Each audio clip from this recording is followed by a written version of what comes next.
In this lesson I'm going to take the standard Autumn Leaves and I'm going to go over the arpeggios in one position, and I'm going to show you how you can practice them on the song and start improvising with them.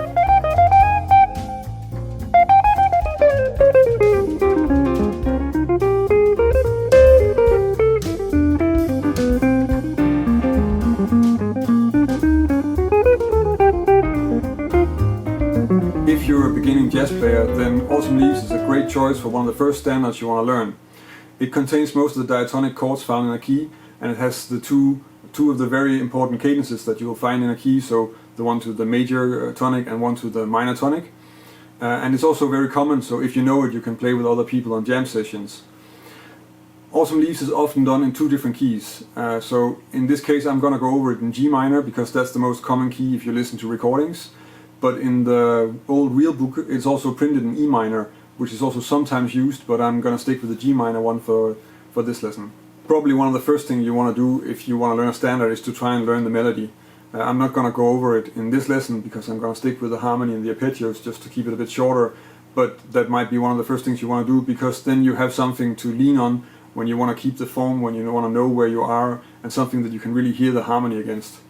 But for now I'm just going to go over the chords. The way I'm going to do that is I'm going to use the material that I've covered in another lesson that's called How to Play Jazz Chords, and I'm just going to go through the entire song.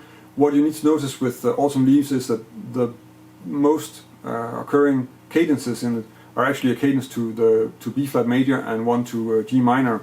So that means that most of the time you're actually playing like 2-5-1, so C minor F7 to B flat, or a 2-5-1 to G minor, which is A half diminished, D7, G minor.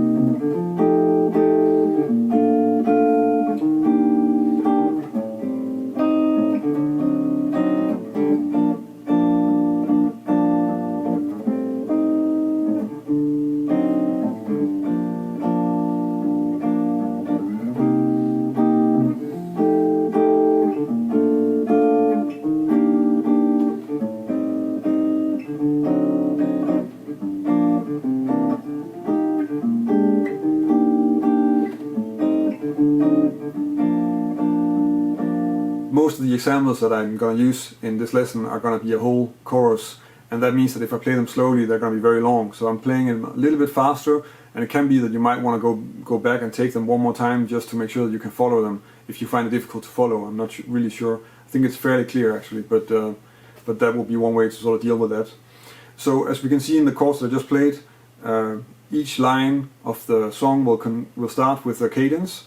And that means that it's or C minor F7 to B flat, or it's the cadence to G minor, so A half diminished, D7 to G minor. The only other place that really deserves a mention is the ending, where we get the cadence to the G minor, and then we turn the G minor 7 into the beginning of this sort of a 3-6-2-5 to E flat, because we get this sort of chain that is like G minor, C7, and then we get a cadence to E flat, so F minor 7, B flat 7 to E flat, and then sort of the last cadence back to the one for the ending of the song. And this is practically the only place where you really leave the key, and for the rest you're staying in G minor through the whole song. So just for this one cadence you need to go out a little bit just to go to the E flat. And for the rest everything is in the same key. I'm going to go over the arpeggios now, and I'm going to do that in the 6th position like this, so around this B flat major or G minor scale. And we can cover all the arpeggios here, and so first we're going to do the arpeggios and then we're going to try and practice them on the song. So the first arpeggio would be C minor 7, and then F7, and then B flat major 7, and E flat major 7, and then we get A half diminished, and D7, and then we get the G minor 7, and we also need the C7, and and then the F minor 7, and the B flat 7. So you should notice that I keep the arpeggios in the same position, and I'm not always starting on the root, because we need to use the arpeggios to improvise with, so we need to kind of cover the same register and the whole position. And that means that sometimes the first note in the arpeggio, the way I've written it out now, is not the root, it's the third or the fifth, and that just works better once we start improvising, that we can actually always transition to the next arpeggio without having to move too far. So in that way it's easier to just have the whole position covered. So the next thing I suggest you do is that you try to practice these arpeggios on the song. And the way we can do that is to take a 1 octave version of the arpeggio, so only a part of what I just went over, and then play that in eighth notes on the song. And that means that you're going to be playing each arpeggio twice and then move to the next bar. That would be something like this.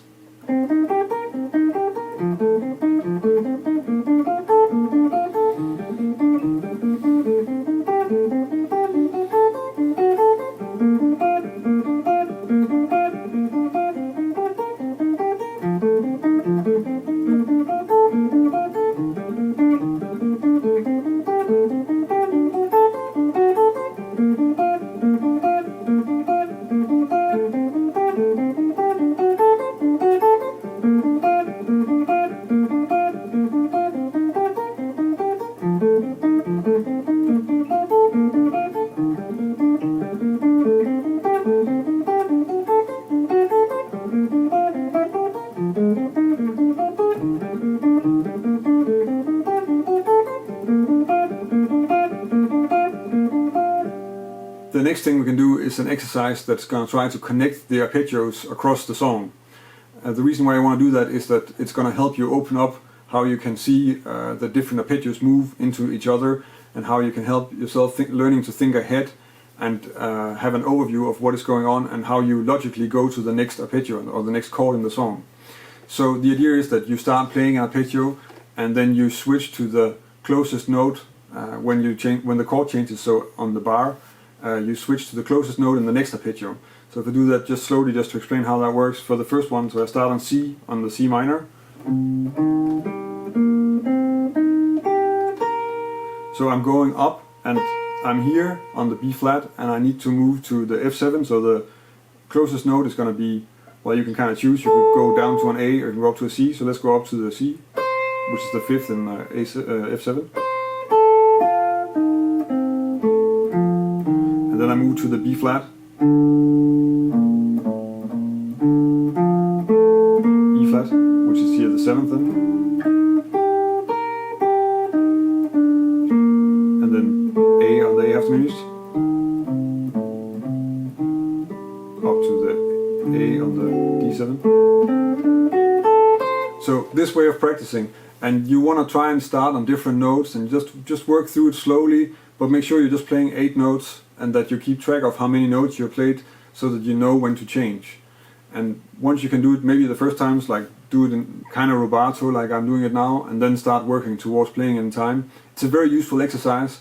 It's quite demanding, but once you start to be able to do this just a little bit, you get a lot more free in improvising and connecting the different arpeggios, and you don't have to play the arpeggio from the root all the time, and so in that way it's a very useful exercise. So if I do this exercise on the first 8 bars and then start on the high C just to start somewhere else, we get this.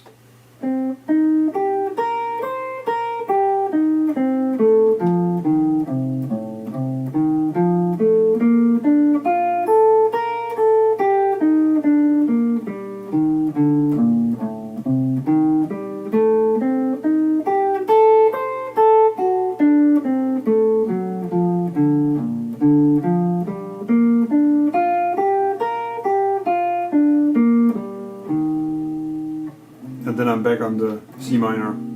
So since this exercise is quite difficult, I think it's important that you start working on it on smaller chunks. So maybe try first 4 bars or maybe 8 bars, and then work until it gets a little bit easier, and then you can start putting it to use on maybe a bigger part of the song.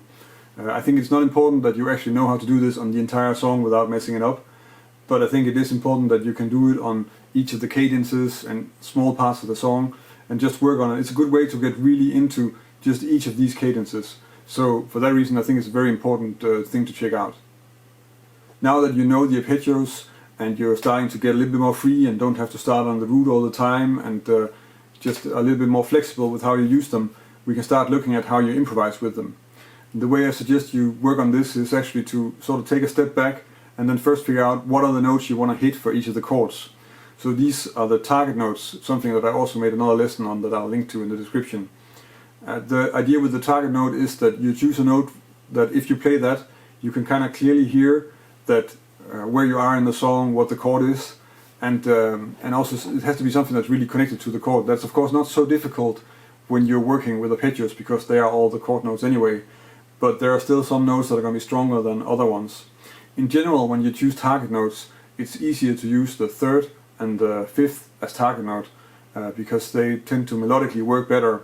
I know that a lot of people talk about how you should use the third and the seventh for jazz, and that works really well if you're thinking in terms of playing chords and having both of those notes at the same time. But melodically, the seventh is very often a little bit a weak note because it's going to sound like another chord. So the third and the fifth are better ones. I think the ones you want to start with, also especially on a song like Autumn Leaves, is the third. And one of the reasons why you want to do that is that if you already know the melody, then it's already the third in the melody on every other chord. So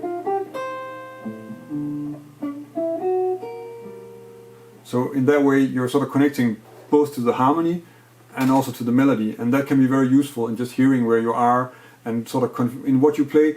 In the beginning, when you play a new song, it's very important that you play something that sort of confirms to your ear where you are, that you're not misleading yourself. And that can be a little bit difficult when you're just starting out. So for that, target notes can be really good, that you really practice, okay, on the one of this bar I want to hit that note, and therefore I can hear where I am, and it's telling me where I am.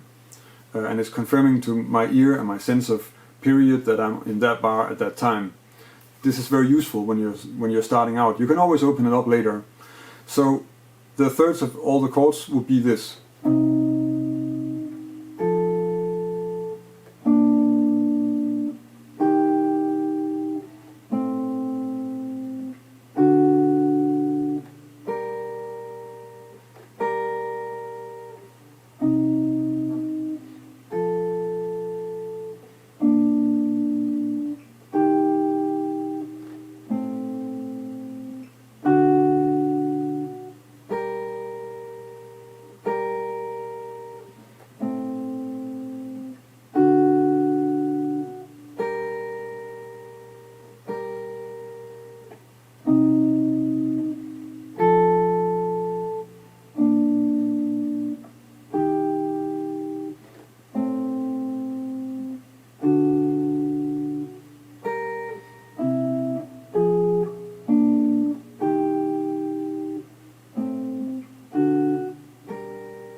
So the way I'm playing these target notes right now is of course to use the target note, so the third of each chord, in this case the C minor, and then with the bass note under it. And I think you can already hear that it's almost a complete picture of the harmony of the song. We're not really missing too much in the context. So for that reason you can also tell that melodically, if you target those notes, you're going to really connect with the song and you can really hear where you are in the harmony. So the way you want to work on that is of course to just slowly make a line with the arpeggio that's aiming towards that note. And if we take the first change, so from C minor to the F7, that means that I want to make a short melody with the notes of the C minor arpeggio, and then I want to land really leading up to this A on the F7. So if I do that, that could be something like, and that way you can really hear that. So if I go through the first 8 bars like this, then that could be something like this.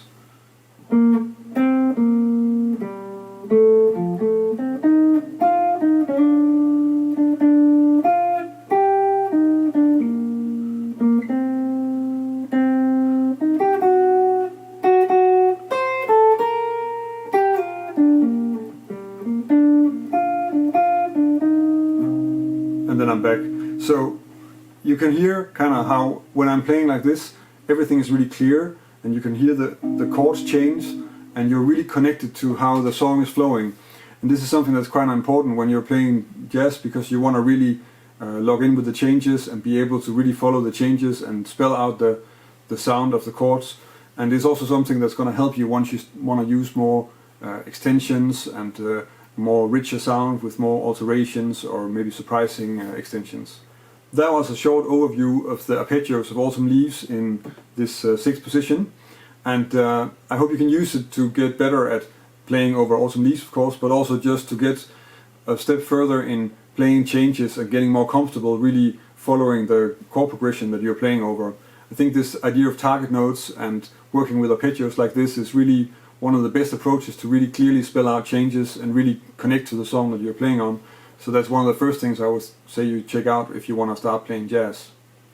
If you want to dig a little bit further into what I'm doing with Autumn Leaves, you can also go to my WebStore. I have a lesson on Autumn Leaves where I'm playing a solo, and I transcribed it, and I made a longer video lesson on all the things that I'm doing in the solo, explaining what is going on. So there you can get some more information on possible reharmonizations, some other scale choices, and some other arpeggio choices.